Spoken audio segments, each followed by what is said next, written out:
স্বাধীনতার স্থপতি বঙ্গবন্ধু শেখ মুজিবুর রহমান 18 বছর বয়সে বিয়ে করছে। কাজী নজরুল ইসলাম অল্প বয়সে বিয়ে করছে।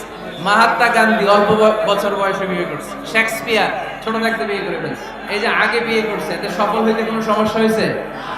বঙ্গবন্ধু শেখ মুজিবুর রহমান উনি কি সফল রাষ্ট্রনায়ক নন? হ্যাঁ,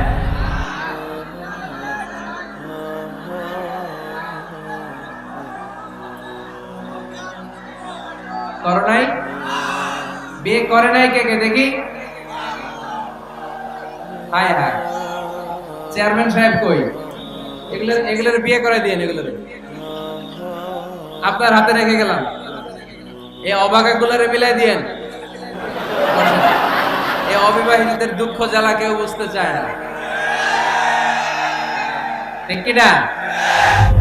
বিয়ে করে ফেলবা। বিয়ে করলে নেয়ামত বাড়ায় দেয় কে? দারিদ্রতা থাকলে ধনাঢ্যতা দিয়ে দেয় কে?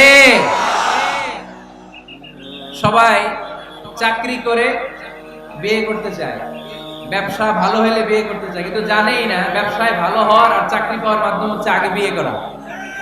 আগে কি করা? স্বাধীনতার স্থপতি বঙ্গবন্ধু শেখ মুজিবুর রহমান 18 বছর বয়সে বিয়ে করছে। কত বছর বয়সে? এক বর্ণনা দেখলাম 14, আর এক বর্ণনা দেখলাম 18। কাজী নজরুল ইসলাম অল্প বয়সে বিয়ে করছে। মহাত্মা গান্ধী অল্প বছর বয়সে বিয়ে করছে। শেক্সপিয়ার ছোট থাকতে বিয়ে করে ফেলছে।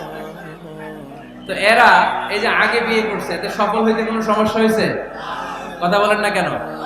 বঙ্গবন্ধু শেখ মুজিবুর রহমান উনি কি সফল রাষ্ট্রনায়ক নন? কাজী নজরুল ইসলাম সফল কবি নন? তো এদের আগে বিয়ে করা তো এদের সফলতা ঠেকায় রাখতে পারে নাই। এরা আগে বিয়ে করে সফল হয়েছে, কিন্তু আমরা সফল হয়ে তারপরে বিয়ের পিড়িতে বসতে চাই, ঠিক কিনা? ঝামেলাটা এইখানে।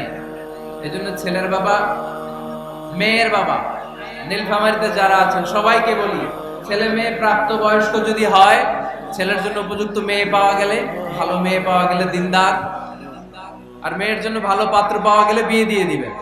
আর নিকাহ মিন সুন্নতি ফামান রাগিবা আন সুন্নতি ফালাইসা মিন। বিশ্বনবী বলেন, বিয়ে এটা আমার সুন্নাত, আর যে আমার সুন্নাতকে পছন্দ করে না সে আমার উম্মত দাবি করতে পারবে।